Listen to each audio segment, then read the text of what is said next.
the first floor will essentially be completely renovated to provide office space.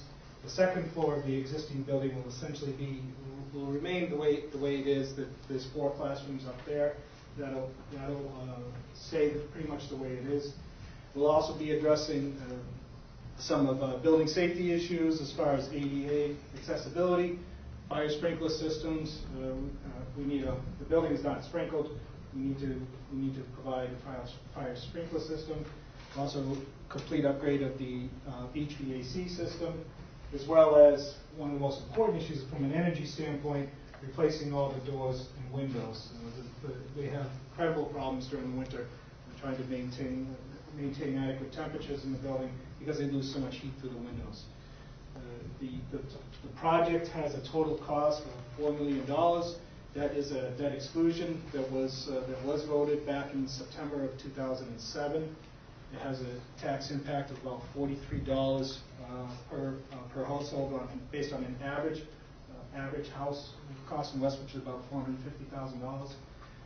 So that's a $43 per year impact over 20 years. And the project has also received Community Preservation Act funds, which is to address work that's specifically only in the existing part of the building, which would be doors and windows, fire sprinkler system.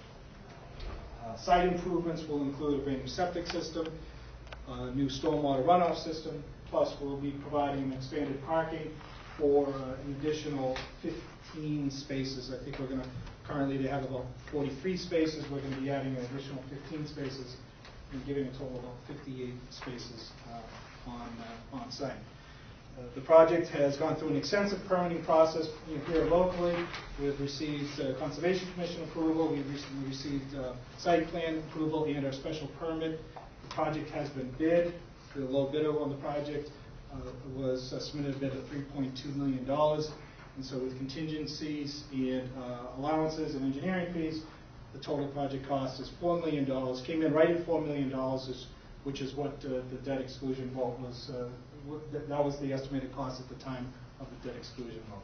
So we are ready to proceed. We're hoping that we can get town meeting approval and be ready to break ground early summer, and so that the project would be ready for occupancy about this time next year.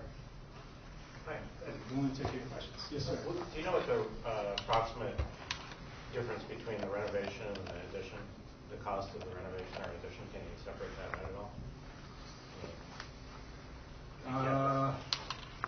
From a percentage standpoint, I would say it's about a third on the renovations and 2/3 on the addition. Actually, you know what? I actually might have that.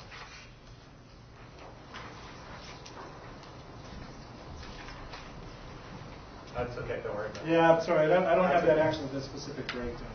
Yeah, no, that's fine. That's good. Yes, Ron. Tom, in order to meet budget or space constraints, was anything on the original needs list jettisoned? We actually started out with a much larger, I shouldn't say much larger, we started out with a larger addition,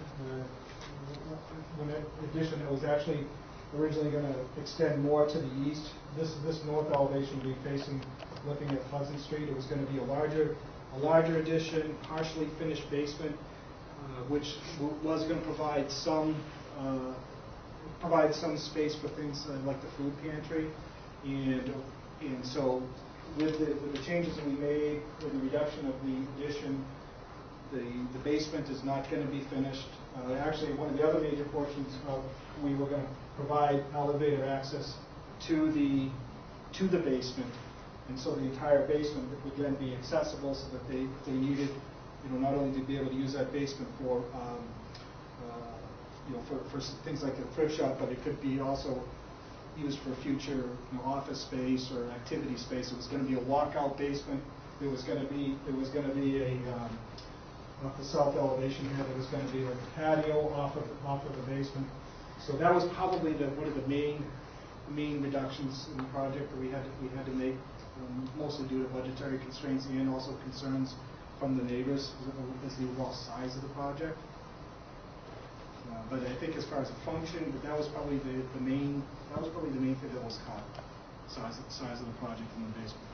And the size of the addition was dropped slightly? Yes, the size of the addition was dropped. It's probably, well, we cut it down, I would say, it was probably about 1,000 square feet of the addition was taken out of the project. Thank you. Okay? Yes, sir. So when I run the math here, depending on how it broke down between addition and existing building, it seems to come to between $200 and $400 per square foot of final product, which, and I just had a very nice addition built to my house, with hardwood floors, granite countertops, all new systems for about $80 per square foot. So it always strikes me as a resident, the big discrepancy between government construction costs and residential construction costs. I know you get bidders, but are they just kind of all taking advantage of the government, or? It's because one of the main issues there is it has to be a publicly bid project, so all the contractors have to pay prevailing rates. So your particular project was done by a private contractor that does not have to pay some of the prevailing, or does not have to pay prevailing rates. That's one of the main issues here, is as far as the overall cost of construction, not in particular to this. This project, when constructed, you'll see it's one of the other things that I talked about earlier. We cut out any work to the, not any work, but a lot of work to the existing building. We're going to go in and try to refinish some of the classrooms that are in there now. And we took a lot of that work out. When we were challenged to try to stay within our budget, we had to make some significant cuts as far as what the overall scope of the project and some of the finishes, some of the particular details we had to do. But you are right. As far as the square footage cost, between the renovation cost and the new construction, there is a big difference. It ranges between $200 and $350, $360 a square foot. That's what we do first. You said that there's a general purpose room, I forget, 2,000 square feet or thereabouts. What's the maximum number of people that will be allowed to be held in that room? The maximum number, I don't know I think it's designed to handle probably could handle about a couple hundred people, about 200 people. I don't know the exact number that it's that it would get an occupancy for, but that's basically what it was designed for.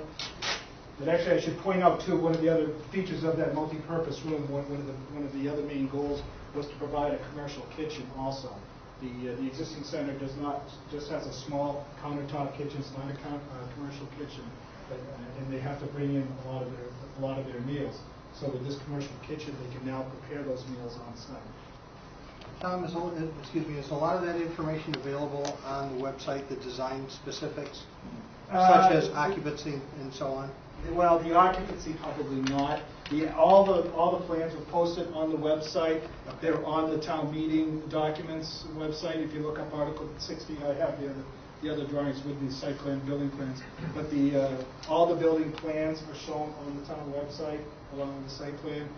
The feasibility study, if you wanted to view the feasibility study, that's also on the website. That's on the Senior Center's website.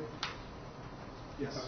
Yeah. 2 questions. The basement you're referring to that is going to be unfinished at this time, will it be at a height that we can finish it later? Absolutely. Excellent. And the second question, if town meeting attendees decide that these are uncertain economic times and they'd like to put this decision off to special town meeting, for example, what cost would that introduce to the project for that 5-month delay? The project, when the project is bid, the contractor is obligated to hold his bid for mandatory 30 days, okay? And that bid is valid, and actually we've received an extension because the town meeting, we go about 5 days beyond that. So that the bidder's going to hold their bid price to town meeting, or a few days afterwards, assuming that that it gets completed by May 15th or whatever. So that bid is valid to that point. If it gets put off to that till September, most likely the project would have to get rebid.